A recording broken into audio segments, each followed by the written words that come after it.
الحمد لله نحمده ونستعينه ونستغفره ونؤمن به ونتوكل عليه ونعوذ بالله من شرور أنفسنا ومن سيئات أعمالنا من يهده الله فلا مضل له ومن يضلله فلا هادي له ونشهد أن لا إله إلا الله وحده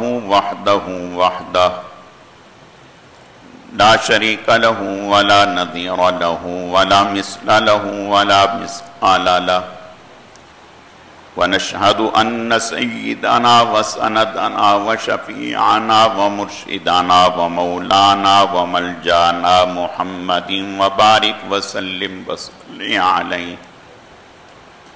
أعوذ بالله من الشيطان الرجيم. بسم الله الرحمن الرحيم. يا أيها الذين آمنوا اتقوا الله وكونوا مع الصادقين. وقال الله تبارك وتعالى في مقام آخر وذكر فإن الذكرى تنفع المؤمنين. صدق الله مولانا العظيم وبلغنا رسوله النبي الكريم ونحن على ذلك لمن الشاهدين والشاكرين والحمد لله رب العالمين. يا رب صل وسلم دائما أبدا على حبيبك خير الخلق كلهم. گرامی قدر معزز حاضرین، میرے واجب الاحترام بزرگوں اور عزیز نوجوان ساتھیوں، میں نے آپ کے سامنے قرآن مجید فرقان حمید میں سے دو مقامات سے دو آیت کریمہ تلاوت کی ہیں.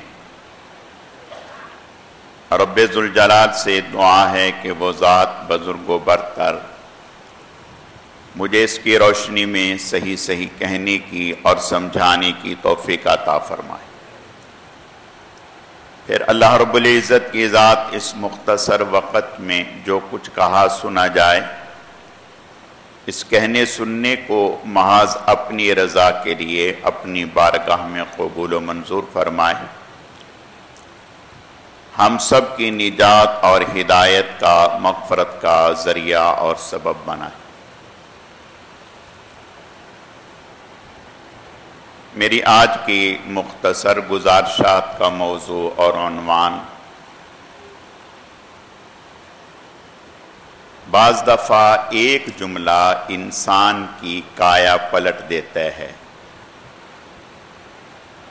یہ عنوان ہے، اسی سے متعلق چند باتیں عرض کرنی. اللہ رب العزت صحیح صحیح کہنے کی، سمجھانے کی، سمجھنے کی، عمل کرنے کی توفیق عطا فرمائے.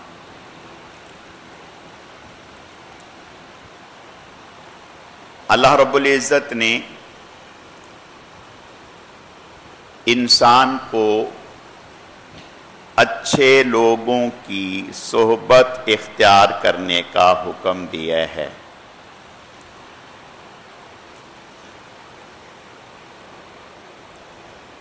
انسان بعض دفعہ یہ سوچتا ہے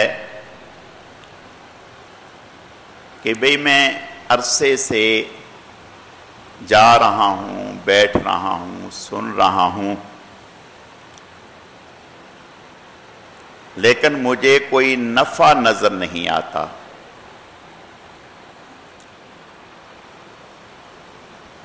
یاد رکھیں، اللہ تعالیٰ کے علم میں ہوتا ہے بعض دفعہ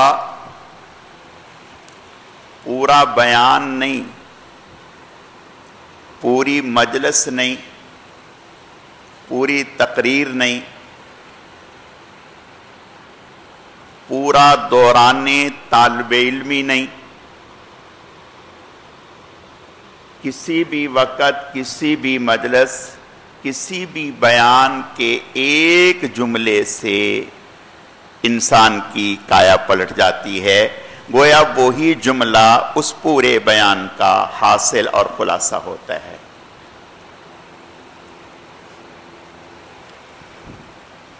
تو ایک جملہ بعض دفعہ انسان کو جہنم کے کنارے سے جنت تک پہنچا دیتا ہے، اور بعض دفعہ ایک ہی جملہ انسان کو جنت سے جہنم تک پہنچا دیتا ہے۔ اللہ تعالی ہماری حفاظت فرمائے۔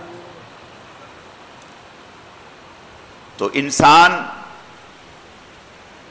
طلب کے جذبے سے لگا رہے، جڑا رہے، سنتا رہے، اللہ تعالی سے مانگتا رہے۔ ہماری کتابوں میں کچھ واقعات لکھے ہیں۔ امام شمس الدین ابو عبداللہ محمد ابن احمد ذہبی رحمت اللہ علیہ، اسماء الرجال ایک فن ہے، اس میں جو احادیث کی کتابوں میں روات راوی ذکر ہوئے ہیں ان کے اوپر بحث کی گئی ہے، ہر راوی کے اوپر بات کی گئی ہے، بتایا گیا ہے کہ یہ راوی کیسا تھا، اس کی زندگی کیسے گزری، اس کے اعمال کیسے تھے۔ تو یہ امام شمس الدین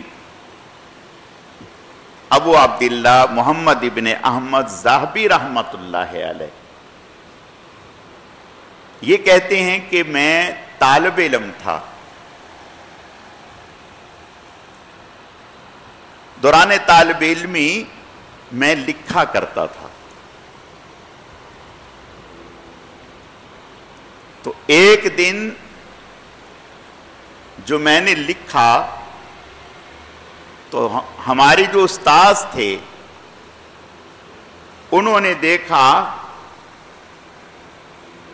تو انہوں نے کہا کہ آپ کی تحریر، آپ کا خط تو محدثین کی تحریر کی طرح ہے، ان کی تحریر سے ملتا جلتا ہے۔ تو کہتے ہیں کہ حضرت کی اس بات سے میرے اوپر ایسا اثر ہوا کہ پھر میں نے محنت شروع کی، پھر اللہ پاک نے انہیں وقت کا امام بنایا اور 20 کتابیں بڑی بڑی لکھی جن سے بڑے بڑے ائمہ نے استفادہ حاصل کیا۔ ایک جملہ حضرت امام بخاری رحمت اللہ علیہ جن سے دنیا واقف ہے، معترف ہے، حضرت کہتے ہیں کہ ایک دن دوران سبق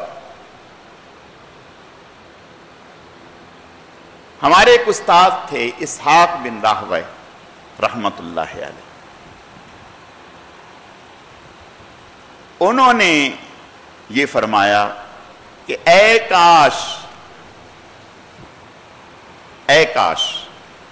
کوئی ایک شخص اللہ کا بندہ احادیث پر کوئی ایسی کتاب لکھ دے جس میں تمام احادیث صحیح ہوں۔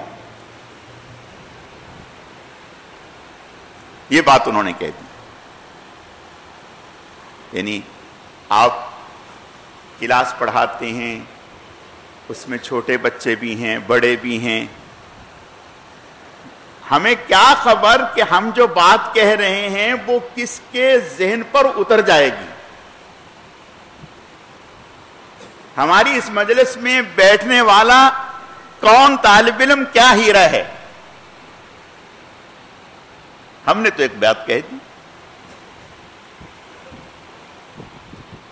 تو حضرت نے اسحاق بن راہویہ رحمت اللہ علیہ نے کہا اپنے سبق میں، اپنی مجلس میں، اے کاش کہ کوئی اللہ کا بندہ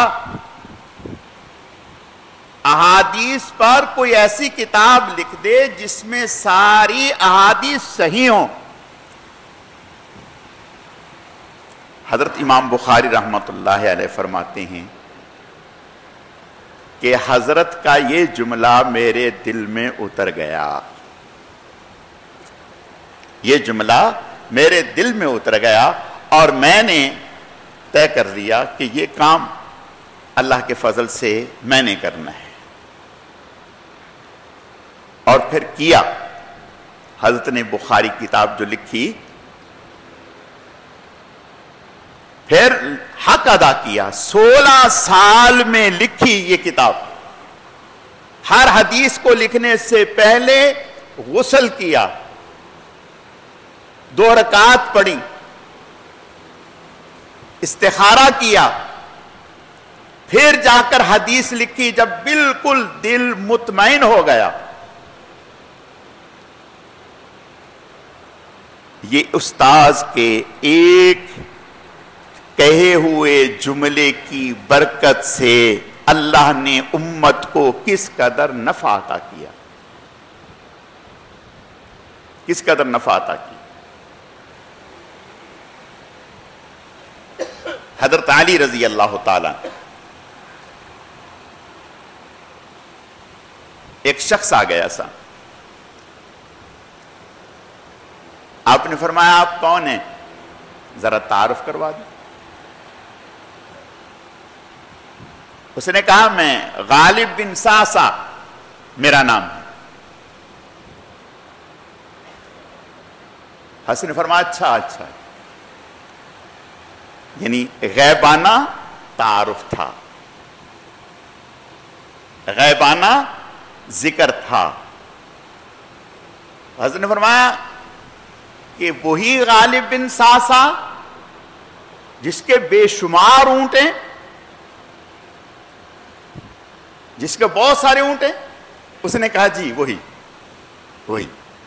وہی غالب بن ساسا ہوں جس کے اونٹوں کا بہت تذکرہ ہے، بہت بڑی تعداد میں میرے پاس اونٹ ہیں. حضرت نے فرمایا اچھا ان اونٹوں سے کیا کرتے ہو؟ کہنے لگا جی میں اس سے غریبوں کی مدد کرتا ہوں، کوئی مسافر ہے اس کے پاس سفر کے لیے سواری نہیں ہے اس کو سواری دے دیتا ہوں، اور کوئی ضرورت مند ہے اس کی ضرورت پوری کر دیتا ہوں. حضرت نے فرمایا یہ تو بہت اچھی بات ہے. حضرت نے فرمایا یہ نوجوان کون ہے جو آپ کے ساتھ ہے؟ یہ نوجوان کون ہے جو آپ کے ساتھ ہے؟ وہ غالب بن ساسا کہنے لگا کہ حضرت یہ میرا بھتیجا ہے، یہ بہت بڑا شاعر ہے، بہت اچھے اشعار کہتے ہیں. حضرت نے فرمایا کاش کہ یہ اشعار کہنے کی بجائے اس کی یہی زبان قرآن پڑھتی. یہ زبان اور یہ صلاحیت جس سے یہ اشعار پڑھتا ہے، کاش کہ یہی صلاحیت قرآن کے لیے کام آتی.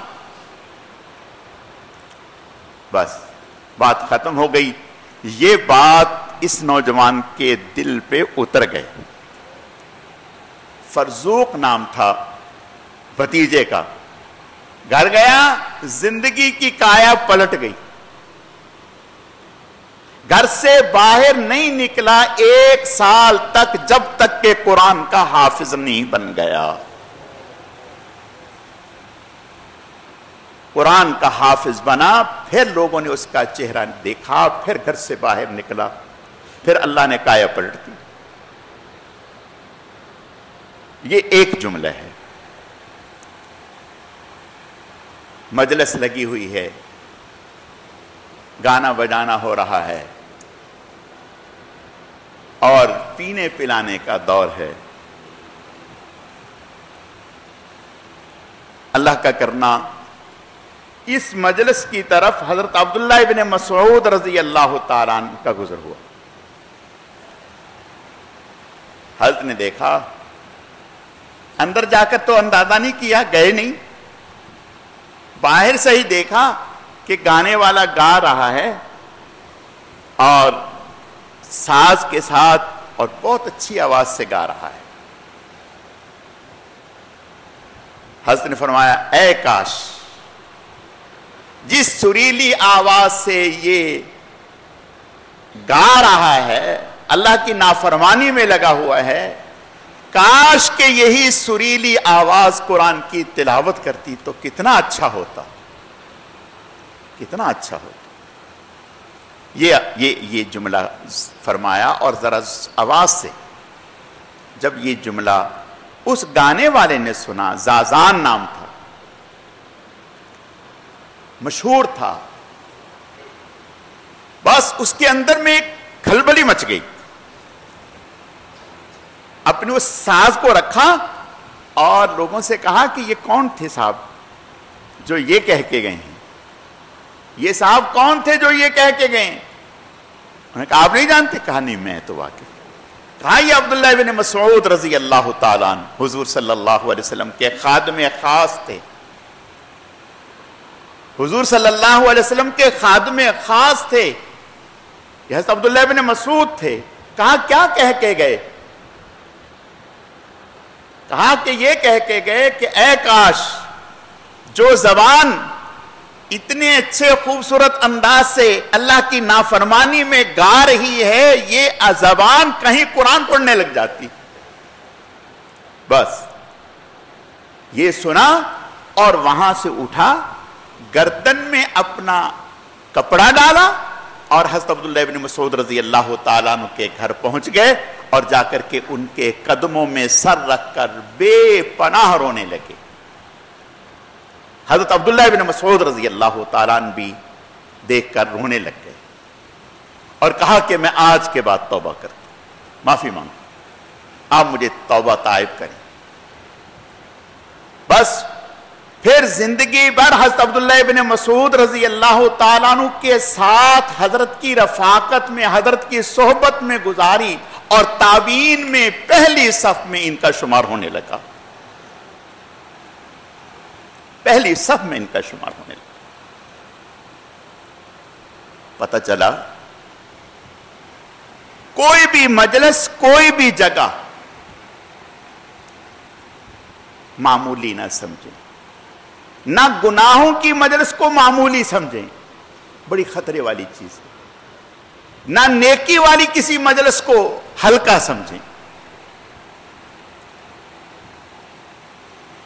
جگہ بھی اثر رکھتی ہے, جگہ بھی اثر رکھتی ہے. ہمارے یہاں جو کام ہو رہا ہے تعمیر کا, مجھے تو نہیں پتا تھا, اس میں ایک مزدور ہندو جو کام کرتے ہیں لوگ, ان میں ایک مزدور ہندو ہے. خیر میں وقتاً فوقتاً جاتا ہوں اور دیکھتا ہوں کام کیسا ہو رہا ہے, کیا ہو رہا ہے. تو وہ ایک دوسرے مزدور نے ایک دن مجھ سے مسئلہ پوچھا کہ مولانا صاحب یہ ہندو ہے تو کیا ہم اس کے ساتھ کھا پی سکتے ہیں اور یہ ہمارے ساتھ بیٹھ کے کھا سکتا ہے. میں نے سمجھایا کہ ٹھیک ہے, ہاتھ دھلا کے کھائیں, جائز ہے, کھا سکتے ہیں. دوسرے دن گیا, اس نے کہا کہ مولانا صاحب ایک آپ کو اچھی خبر سناؤں. میں نے کہا بھائی سنائیں.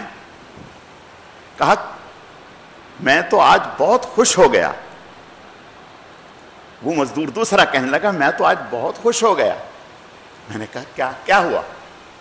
کہا یہ جو ہندو ہے نا, اس نے آتے کے ساتھ ہی مجھے یہ کہا کہ میرا دل چاہ رہا ہے کہ میں مسلمان ہو جاؤں. تو کہتے میں نے اس کو کہا کہ یہ آپ کو خیال کیسے آیا کب سے آیا؟ اس نے کہا جب سے میں یہاں 2 4 5 دن سے یہاں میں جتنے دن سے یہاں کام کر رہا ہوں اس کے بعد سے میرے دل میں بار بار آ رہا ہے کہ میں مسلمان ہو جاؤں، میں مسلمان ہو جاؤں، میں مسلمان ہو جاؤں۔ میرے بات دل میں اتر گئی۔ میں نے کہا کہ جبھی تو اللہ کے نبی کوئی وفد آتا تھا تو آپ اسے مسجد نبوی میں ٹھہراتے تھے، مسجد نبوی میں ٹھہراتے تھے، اور وہ خود دیکھتا تھا، مشاہدہ کرتا تھا۔ آپ فرماتے تھے کہ جگہ کی برکت ہے، جگہ۔ سمامہ بن آسال جو حضور کا سخت دشمن قسم کھا کر کے کہنے لگا جب مسلمان نہیں ہوا تھا کہ روئے زمین پر سب سے زیادہ ناپسندیدہ چہرہ آپ کا تھا میری نگاہ میں، اور سب سے زیادہ روئے زمین پر ناپسندیدہ دین آپ کا تھا، سب سے زیادہ روئے زمین پر ناپسندیدہ شہر آپ کا تھا۔ اپنے قبیلے کا سردار بادشاہ صحابہ پکڑ کے لے آئے۔ رات کو آپ علیہ السلام صبح دیکھا، صحابہ نے ستون سے باندھ دیا، اسے ستون سے باندھ دیا۔ آپ صبح آپ نے دیکھا، آپ نے فرمایا کہ بھئی یہ شکار کون پکڑ کے لائے ہے؟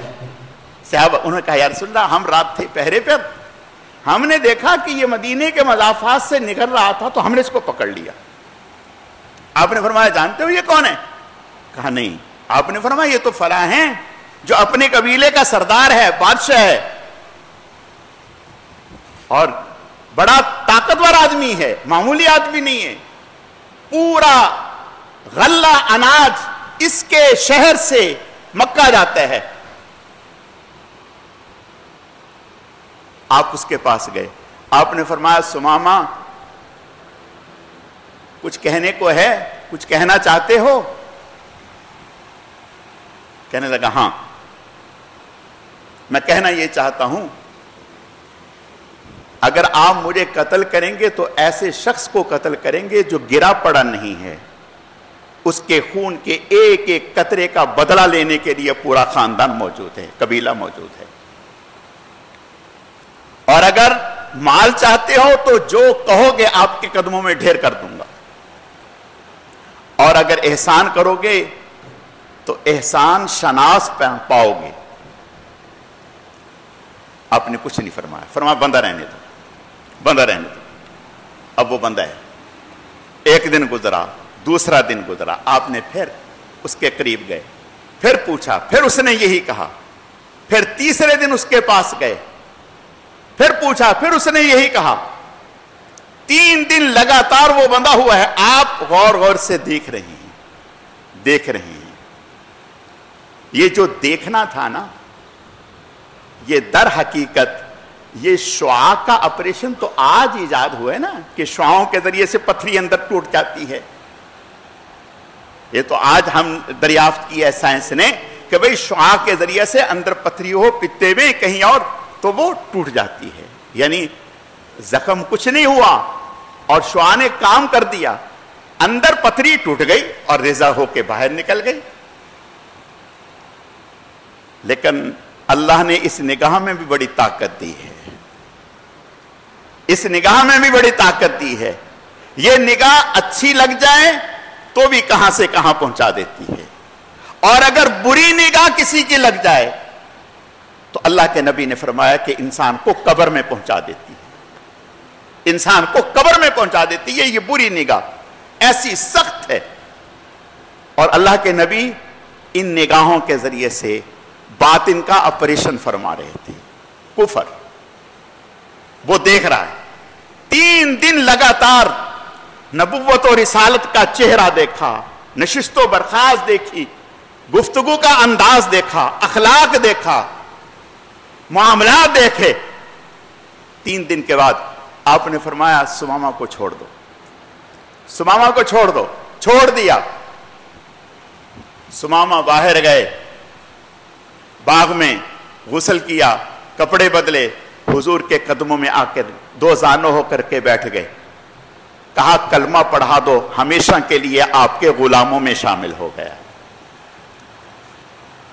یہ جگہ کے اثرات ہیں، ماحول کے اثرات ہیں، نبوت و رسالت کی نگاہ مبارک کے اثرات ہیں۔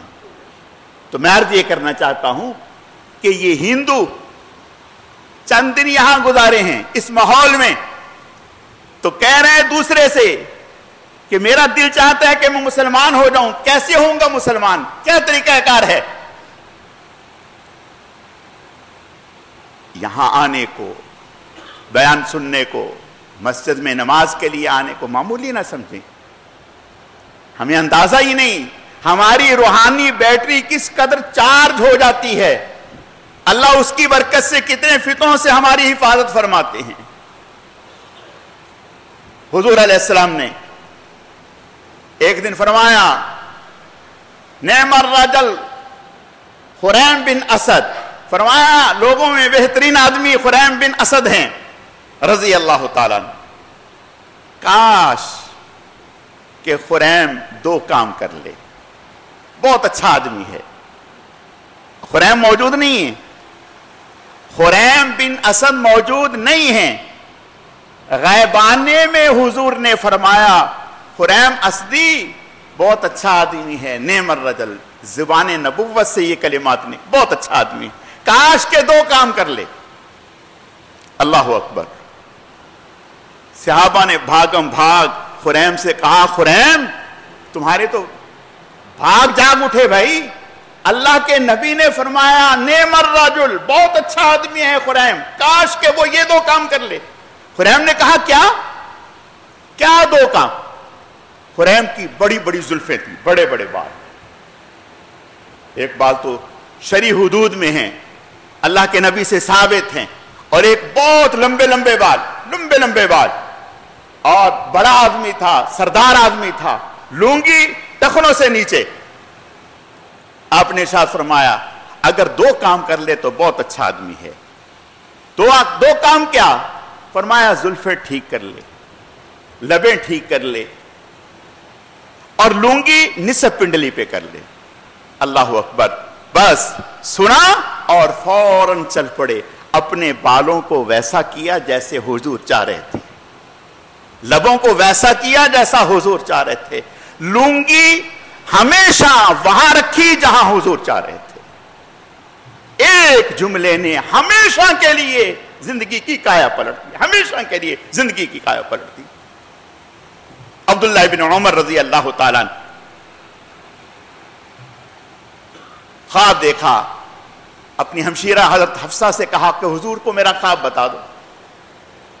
انہوں نے خواب بتایا، آپ خوش ہوئے، آپ نے فرمایا عبداللہ ابن عمر نیک آدمی ہے، نیک آدمی ہے، کاش کے راتوں کو اٹھنے والا بن جائے۔ عبداللہ ابن عمر نیک آدمی ہے، کاش کے راتوں کو اٹھنے والا بن جائے، راتیں اس کی آخری پہر اللہ کی یاد میں گزرنے والی بن جائیں۔ وہ دن اور پھر وفات کے دن تک عبداللہ ابن عمر رضی اللہ تعالیٰ ایسا انقلاب برپا ہوا، اس جملے نے کایا پلٹ دی، پھر کبھی پوری زندگی کوئی رات ایسی نہیں گزری کہ وہ قیام میں نہ گزری ہو۔ میں عرض یہ کرنا چاہتا ہوں، حکم نہیں فرمایا آپ نے، سمجھے بات کو، حکم نہیں دیا۔ صحابہ کرام تو اشارہ ابرو پہ مر مٹنے والے تھے، آپ کی اداؤں کو سمجھتے تھے، پہچانتے تھے کہ کاش ایسا کر لیں تو یہ کہاں سے کہاں پہنچ جائیں گے۔ اور صحابہ کرام رضوان اللہ علیہم اجمعین کی زبان مبارک سے نکلے ہوئے یہ قیمتی موتی سنتے بعد میں عمل پہلے۔ میرے پیارو سوچو، ہمیں تو حکم دیا جا رہا ہے، اللہ کے نبی کا حکم ہے، قرآن کا حکم ہے کہ نماز نہیں چھوڑنی، جماعت سے پڑھنی ہے۔ اب سوچو ہم کہاں کھڑے ہیں، یہ ہماری غفلت کب دور ہوگی؟ قرآن کہتے ہیں سود نہیں کھانا، جھوٹ نہیں بولنا، ظلم نہیں کرنا، یہ چیزیں ہم سے کب دور ہوں گی؟ میرے عزیزو، مسجد کو لازم پکڑو، یاد رکھو اس وقت باطل کی محنت جو ہے ہماری نسل پر ان کو مساجد سے، اہل علم سے، دینداروں سے توڑنا ہے، اور اس کے مختلف ذرائع ہیں۔ مساجد سے، دینی لوگوں سے وابستہ رہیں گے انشاءاللہ۔ اللہ کے فضل و کرم سے اللہ تعالی ہمارے اور ہماری نسلوں کے ایمان کی حفاظت فرما دیں گے۔ اللہ رب العزت سمجھنے کی، عمل کرنے کے توفیق عطا فرمائے۔